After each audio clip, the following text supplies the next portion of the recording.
Hello, welcome back to the channel. This episode will be a little different than most. While still focused on Tulsa history, we will not be visiting any Tulsa landmarks or locations. Rather, we're going to stay right here in my apartment and talk about Tulsa sports memorabilia, and specifically the 1929 Tulsa Oilers baseball team. First, I want to give a shout out to Aaron and to recommend his YouTube channel, Value Vintage Cards. I'm really glad that I stumbled across his channel, and that channel is really the inspiration for today's episode. So I've collected sports cards off and on for the past 40 years or so. About 15 years ago, I had thousands and thousands of cards, like many collectors do. In fact, I had too many. So I decided to focus exclusively on Tulsa baseball and seriously downsized my collection. The hobby today, the sports card hobby, is frantic. It's chaotic. It's YouTube filled with breakers, speculators, flippers, quote, investors. Instead of a fun hobby, collecting sports cards has become gambling. I have no interest in searching for inserts and parallels, or I have no interest in opening packs to search for a $10,000 one of one. I enjoy the hobby for the history and the love of the game. My sports memorabilia collection is now only a few hundred pieces, and all of my cards fit into this one binder. Each player in this binder has ties to Tulsa. Most of these cards are hand-signed. Many of these cards were signed when I met the player. From my perspective, each of these cards has a value greater than what I could sell them for on eBay.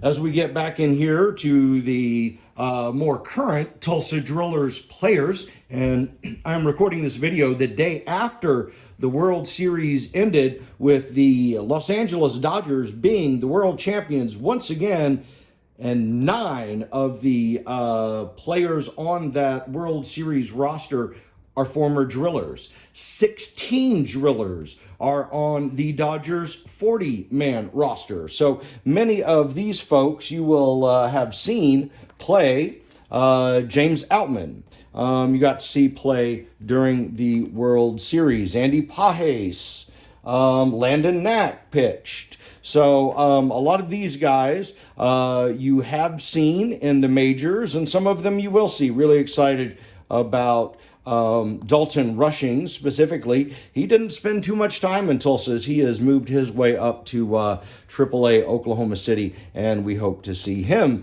in the bigs soon. 1929, Tulsa, Oklahoma. The Roaring Twenties, and it roared louder in few places more than in Tulsa. In the span of 20 years, Tulsa's population had exploded from 15,000 residents to 140,000 residents, more than a 900% increase. Thanks to oil, Tulsa had more millionaires per capita than any other city. Names like Skelly, Cosden, Sinclair, and Getty made multi-million-dollar deals in the lobby of Hotel Tulsa. Tulsa architects embraced zigzag Art Deco. Many of the iconic buildings of Tulsa were erected in the late 1920s. Tulsa was the oil capital of the world. In fact, Tulsa's baseball team was known as the Oilers, champions of the Western League in 1927 and in 1928. In 1929, life was indeed grand in T-Town. Okay, let's talk about some of these fellas. As you can see, they were the Western League champions again in 1929, posting a record of 95 and 66. A couple of folks to point out here. We'll start with number 1. It says O'Dowd. His name was Joe Ogrodowski. He was a starting pitcher Had a 15-5 record in 1929 and also batted a 324. So a great all-around player. Let's see, another one of the dominant pitchers, number 4 there, Roy Ketchum, had a 16-8 record, local kid from Nowata, Oklahoma. Going down numerically, we're going to go down to number 8. Lindo Storti was one of the league leading batters. He batted to 341 in 1929. Raleigh Stiles had threw a no-hitter, had an overall record of 22-11 as a starting pitcher. Number 14 there, he is our main protagonist. That is Herbert Doc Smith. He was the catcher. He had a 373 batting average. He was the Western League batting champion for 1929. So one of the guys not pictured here was the manager.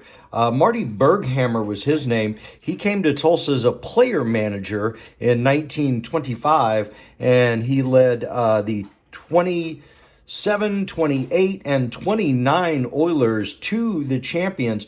27 Oilers had 100 wins in the season. So Marty Berghammer, he actually didn't make it all the way to the end of the 1929 season with the Tulsa Oilers. The Milwaukee Brewers lost their manager. He had to retire due to illness, and so they called up Marty Berghammer. And then Nick Allen came over from the St. Paul Saints to manage the second half of the season for the Western League champion Tulsa Oilers. All right, another big event, 1929, was when these guys came to town. This picture is from April of 1929, and it was April 8th of 1929 when, as part of their spring training regimen, the New York Yankees came to Tulsa to take on the Western League champs, and Tulsa won that game. Final score was 12-9, and that was at McNulty Park at 11th and Elgin in Tulsa. A few other players that I want to highlight that I have some pictures and stuff of. This is Irving Jack Burns. I also have his 1933 Gaudy, but I love this picture. It's got St. Louis on the jersey. He did play for the St. Louis Browns from 1930 to 1936. Tulsa was unique. The Browns were one of the first teams to develop a farm system. And so the Oilers were basically the AAA equivalent to what we now know as the minor leagues. But most of these minor league teams were independent. Tulsa was unique in that they were affiliated with the St. Louis Browns. Another future St. Louis Browns player is Bob Cooney. Bob Cooney was a starting pitcher in 1929 for the Tulsa Oilers, and he posted an 11-5 record. I really love these old postcards of the players. Have several of the St. Louis Browns players from the early 1930s on these picture postcards. Another picture postcard of a St. Louis Brown that was a Oiler in 1929. This is Ted Gullick.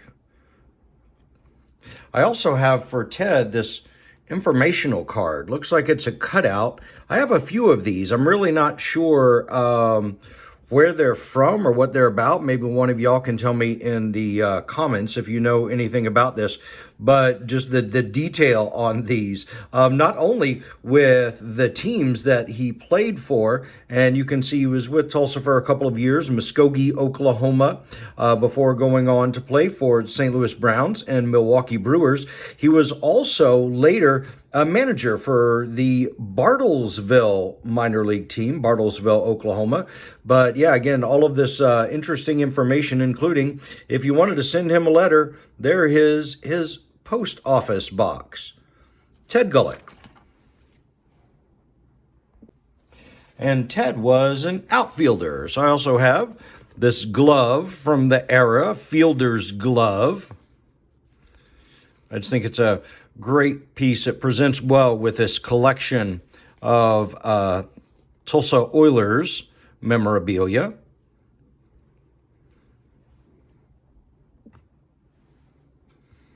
This is Jim Levy. Jim played third base and shortstop for the 1929 Tulsa Oilers. He went on to play for the St. Louis Browns from 1930 to 1933. In total, he spent 20 years in minor league ball, major league ball, and he spent 2 seasons with the Pittsburgh Pirates of the National Football League in the mid-1930s. Here's Joe Ogrodowski, or Joe O'Dowd. We talked about him earlier. Starting pitcher with a 15-5 record. Also notable for hitting .324 for a batting average. Interesting thing about him, little statistical fact. He played for the Boston Braves in 1925, but only pitched 1 inning and had an ERA of 54. Joe Ogrodowski. This is pitcher Frank Ragland. I like these photos, and I do have a number of these as well. And all of this collection I am curating for an exhibit, which will open up at Riverside Studio in April of next year. Riverside Studio was built in and opened as a music hall in 1929, same year that I'm focusing on here. We've been wanting to do some type of exhibit, use a part of the auditorium for an exhibit space. And with my love of baseball and already having a collection of some Tulsa Oilers memorabilia, I just thought it would natural to feature Tulsa baseball of 1929. So that's why I have some of these pictures specifically. But Frank Ragland here went on to play professionally. He was with the Washington Nationals in 1932 and was with the Phillies in 1933. Pitcher for the 1929 Tulsa Oilers. And up next is the catcher. I mentioned him earlier, mentioned him as the protagonist of this story. This is the guy that I am really featuring on the exhibit for this. He played all 161 games in the 1929 season. His name was Herbert Doc Smith. So Doc was an interesting fellow in many ways. I mentioned earlier how he led the Western League with a .373 batting average in 1929. Dude was known to be a hitter. Hit a home run against the New York Yankees in that game of April 8th of 1929. Played a total of 22 years of minor league ball. Never made it to the majors despite having, obviously he must have been a great catcher to have played all 161 games, led the league in hitting. I mentioned Allen that took over the manager spot about halfway through the season. Nick Allen replaced Berghammer. Well, Nick Allen didn't actually make it all the way to the end of the season. During the last homestand against the Oklahoma City Indians, Allen got word that oil had been discovered on his property in Kansas, and so he told the ownership of the Tulsa Oilers baseball to take this job and shove it. He was not going to go on the road with the team to finish the season, so managerial duties fell to Doc Smith. And then after the 1929 season, Doc Smith was hired as the manager, as a player manager for the Muskogee Chiefs, and he hit .384. Hit .384 in 1930. Eventually found his way back to North Carolina in retirement and was manager of the New Bern Bears. But I do want to show you this next piece. Let me get this glove out of the way, because this is another Doc Smith piece, and just really so many things that I appreciate about Doc Smith. And this is a game used bat of Doc Smith's. So this is actually his 1927 bat. Came from a large collection that became available back in 2006, and really pleased to have this as kind of the centerpiece of this exhibit, because Doc Smith is just such a great story. And he was older than most of the other players. In 1929, Doc Smith was 32. So he was actually born in 1897. He was part of the Lost Generation, and many of these players were either the tail end of the Lost Generation or part of that greatest generation. In fact, a couple of these guys were World War I veterans on the team. But Doc Smith and his wife and his son and daughter lived here in Tulsa with him when he played for the Tulsa Oilers. Kind of a tragic ending to Doc's life. He accidentally shot himself with a pistol that he was sticking into his pant pocket, and then died of an embolism just a couple of days later after sustaining that injury. So he died in 1951. Another photo. This is a great picture. I really like this picture of Don Songer. So Don was unique on this team in that he had played minor league baseball before coming to the Tulsa Oilers. He played for the Pittsburgh Pirates, as you can see, from 1924 to 1927. Interesting fact about this guy, interesting stat, is he led the National League in hit batsmen in 1926 as a pitcher. He hit more batsmen than anyone else. And you can't have a 1920s baseball exhibit without a 1920s baseball. Here's another one of those informational cards. This is Raleigh Stiles, also known as Lena Stiles, and he is a great story as well. From Arkansas, but played for Southeast Oklahoma State College in the early 1920s. He was the leading pitcher, 22 wins with 103 strikeouts in 1929. He threw a no-hitter against Des Moines in June of 29. I also have, talking about Lena Stiles, I've got this Des Moines Register from July of 1929. The Des Moines Demons, or Imps they call it. But here they've got a great box score. You can see what all of our guys with the Oilers did. And here it talks about Lena Stiles, the Muskogee Toothpick, twirled his 14th victory of the season on Friday. And you can see here in his player stats that he was with Muskogee, the Muskogee Chiefs, before he came to the Tulsa Oilers. And then you can see that he went on to play for the St. Louis Browns, of course. And I like this paper because it also talks about the St. Louis Browns and, again, the Yankees. And you can look at the box score from here, and you'll see a number of names for the St. Louis Browns that played for the Tulsa Oilers from 1926 to 1928. What I thought was an interesting fact about our guy Lena Stiles here, Raleigh Stiles, you can see he was born in 1907, died in 2008, and when he died, he was the last living person to have pitched to Babe Ruth in a major league game. Oh, and the back of this actually has another Tulsa Oiler.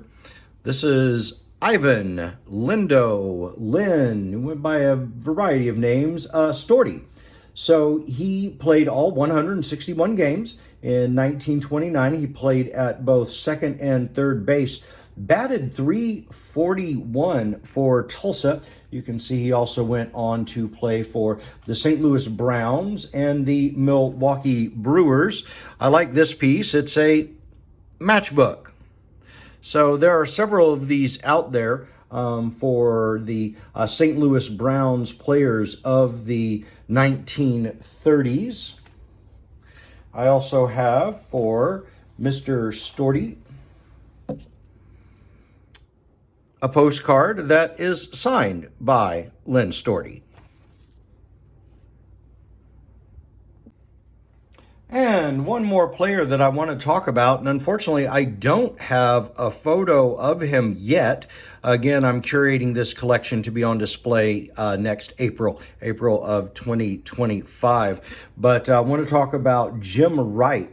So Jim Wright was one of those lost generation that I mentioned earlier. Born in Hyde, England, a pitcher for the 1929 Tulsa Oilers. He was a World War I veteran. He was already in the United States at the outbreak of World War I, and he volunteered for the U.S. Marine Corps. So I am looking forward to finding out more information about his service. It certainly would be notable if he served with the Marine Corps in Bella Wood or, something like that. But there are, like I said, a couple of these people these players that I know served in World War I. Some of the younger players on this team certainly would have been of age to have served in World War II. So that is something that I am looking forward to learning as I learn more about these players of the 1929 Tulsa Oilers. September 1929, and the Tulsa Oilers bring the championship back to Tulsa again. The three-peat. Life was grand in Tulsa, Oklahoma. And then October of 1929, the stock market crash and the beginning of the Great Depression. The owners, not satisfied with the conditions at McNulty Park, were threatening to leave Tulsa, and leave they did. Moved the Oilers to Topeka, Kansas, and McNulty Park was demolished, and the Roaring Twenties had been silenced.